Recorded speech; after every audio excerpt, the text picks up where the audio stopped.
Estem ara a John Hoffman, com dèiem, és conseller delegat de la GSMA, a 4 dies de la inauguració del Mobile. L'acompanya també, ho dèiem, Bru Recolons, és fundador i promotor dels Premis Talent, que li va lliurar presencialment justament l'altre dia el Premi Benvingut Talent, que John Hoffman va guanyar l'any passat, però no va poder recollir. Molt bona tarda a tots dos. Senyor Hoffman, ja per començar, expliqui'ns com es presenta aquesta edició del Mobile World Congress. Very well. We're building up now, so we're starting to see people come into Barcelona. Estem veient com la gent comença a venir a Barcelona i tenim moltes ganes d'obrir portes el dilluns. Perquè quantes empreses hi haurà finalment? Perquè, clar, hi ha hagut tanta informació en relació amb el mobile, també tanta incertesa, si em permet, després de tot el que hem viscut amb la pandèmia. Recordem que algunes empreses com Nokia, Sony, Google, algunes d'elles van dir que no podrien venir. Com ha quedat? La pandèmia ens ha afectat a tot arreu, a tot el món. Hi ha algunes empreses que vindran presencialment i algunes altres participaran virtualment. Unes 1.000 empreses que participaran al Mobile aquest any. Suposo que també s'han hagut de reinventar la nova manera, les noves formes de plantejar un Mobile World Congress, que és un esdeveniment i un certamen i un congrés molt important, que convida moltíssima gent, però en un moment de pandèmia. Estem sortint de la pandèmia, però encara estem en pandèmia. Sí, encara vivim amb la pandèmia. I, per tant, ens hem hagut d'adaptar i tots els nostres processos i procediments amb la seguretat per davant de tot, garantint, això sí, que ningú a dins té Covid. I per això fem proves a tothom abans d'entrar i no depenem únicament de les vacunes. Crec que les vacunes no s'han desplegat de manera universal arreu del món i tenim molta confiança, però des de la inscripció, a la manera en com participem, a la manera en com fem els stands, tot és nou aquest any. Quan va tenir clar que es podria celebrar aquesta edició del Mobile World Congress i fins a quin punt en algun moment va patir que potser per les circumstàncies provocades per la pandèmia també aquesta edició s'hauria de suspendre? Mai no ens va passar pel cap de cancel·lar-ho. L'ecosistema canvia tan ràpidament que havíem de garantir que ens podíem reunir i celebrar-ho, i celebrar el que coneixem com el Mobile World Congress. Però és una oportunitat per agrupar les veus de tot el món, per parlar no només com hem encarat la Covid, i imaginem-nos com hauria estat aquesta pandèmia si no haguéssim tingut un dispositiu mòbil, si no ens haguéssim pogut comunicar amb la família, amb els amics, si no ens haguéssim pogut interactuar també amb les empreses, si els nens no s'haguessin pogut formar a l'escola.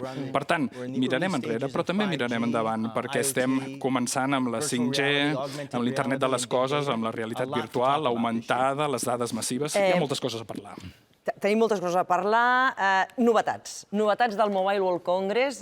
Vostè ara parlava del 5G, la realitat connectada, tot això. Quines novetats presentarà aquest Mobile? Mai no ho sabem. Mai no sabem què anunciaran les empreses. I nosaltres acabem tan sorpresos com vosaltres, però segur que tindrem alguns llançaments de productes ben interessants i que la capacitat de l'ecosistema de reunir-se de manera segura i de planificar de cara al futur, perquè volem recuperar el pols. El febrer del 2022 també és important que puguem ser-hi i era important ser-hi ara. I quina afluència de públic esperen, també per les condicions que estem vivint? Estem limitats tant per la xifra de participació que tenim. Esperem entre 25 i 35.000 persones i llavors milers de persones connectades online. És el que tenim previst, tant presencialment com virtualment. L'any passat es va ratificar l'acord a què havien arribat justament amb l'Ajuntament de Barcelona per poder celebrar el Congrés fins l'any 2024. No sé si ja estan parlant amb l'Ajuntament, amb la mateixa Generalitat també, per mantenir aquest compromís fins i tot més enllà de l'any 2024 i què suposa pel Mobile poder-lo celebrar a la ciutat de Barcelona. Encara no. Encara és massa d'hora. Hem de passar els dos propers mobiles i segur que després en parlarem d'aquesta relació que és mútua per tots dos, és beneficiosa per tots dos. I hem parlat amb la Fira, també amb la Generalitat i l'Ajuntament i també el Ministeri de Madrid i han estat uns grans socis també en aquests temps tan difícils, perquè canviar allò que funciona. Per cert, divendres, i a més el té aquí, vostè va recollir el Premi Benvingut Talent. Ens ve acompanyat amb en Bru Recolons, que és el promotor d'aquests premis, que l'any passat, justament, el senyor Hoffman va rebre aquest guardó, Bru, però no el va poder recollir, donades les circumstàncies, i aquest divendres, finalment, se li va poder lliurar. És la millor oportunitat, Bru, perquè puguis explicar també a la nostra audiència i a tots els interessats qui pot participar en aquesta propera edició dels Premis Talent. Molt bé. Primer de tot dir que vam aprofitar l'arrencada de la nova edició que va ser divendres passat a la Llotja de Mar amb els companys que ens ajuden i ens empenyen de la Cambra de Comerç i vam aprofitar per poder-li donar el premi. Penseu que això no ho fèiem antigament. Fa 2 anys vam veure que era important reconèixer el talent que venia de fora i que era capaç d'ajudar-nos a transformar. Nosaltres hem viscut a la nostra història personatges com en John Hoffman, em ve a la memòria, per exemple, en Pearson, que va arribar aquí i va facilitar una revolució que va permetre que molts territoris que no tenien recursos poguessin tenir-los i poguessin fer una revolució industrial o agrícola que no haguessin pogut fer.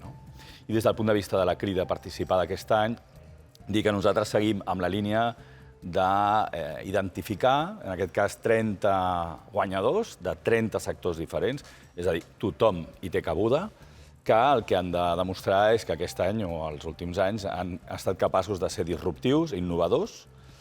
El que premiem nosaltres és la innovació en cada un dels sectors i és molt senzill de participar i no estem limitant ni si és un projecte que és tan sols una idea o si ja està consolidat. El que ens agrada és entendre la idea i ajudar-la a créixer, i a tot el territori de Catalunya. Per tant, per la gent que ens està veient, una persona que està creant un projecte, que està creant una empresa, però que potser no té prou capital per implementar aquesta empresa, els Premis Talent què poden suposar si es presenten? Sí.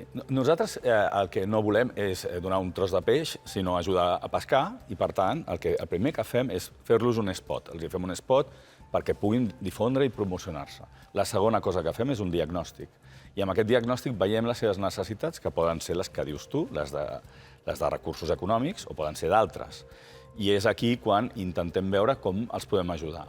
Una eina que hem creat i que l'estem construint potentíssima és una fundació que tindrà per objecte difondre els valors del que és l'emprenedoria, però també intentar ajudar aquells que no tenen capacitat d'arribar a l'ecosistema de Business Angels o del que seria els finançaments habituals quan tu ja has demostrat que el teu projecte és un projecte interessant, viable i que atrau el capital. Aquest camí, que és des que tens la idea fins que acabes tenint la prova de concepte i el projecte ja és atractiu, aquest camí volem ajudar-lo a fer d'una manera altruista des de la Fundació. I és cert que poseu molt èmfasi en el sector digital i com ha crescut també el sector digital durant tot aquest temps de confinament, temps de pandèmia. De fet, el sector digital ens ha provocat un cert enrenou perquè nosaltres tenim 30 categories i la tecnologia aplica a totes.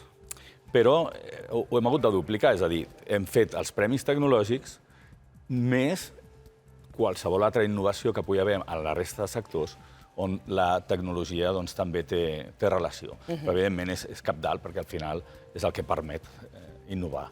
Per cert, no sé si li has explicat al senyor Hoffman que avui és la Revetlla de Sant Joan. Li he explicat, m'ha dit que tenia un sopar, jo li he dit que si no en tenia estava convidat a casa, que a mi m'agrada molt cuinar i estava convidadíssim, però em sembla que ho té solucionat. Suposo, senyor Hoffman, que no li fan por els petards. Yes, exactly. Sí, justament. But MWC is already starting. Però el mobile també està a punt de començar i, clar, m'haig de reunir amb un dels companys i observarem els focs artificials des del mar i participarem des d'allà. Me'n faig el càrrec que aquests dies vostè té molta feina i segur que molts sopars també preparatoris del Mobile World Congress. Doncs li agraïm moltíssim que hagi fet un forat en la seva atapeïda agenda, que avui hagi estat aquí amb nosaltres i congratulations, moltes felicitats pel guardó que va poder recollir l'altre dia, que se'l mereix. Gràcies, senyor Hoffman, i gràcies, Bru Recolons. Nosaltres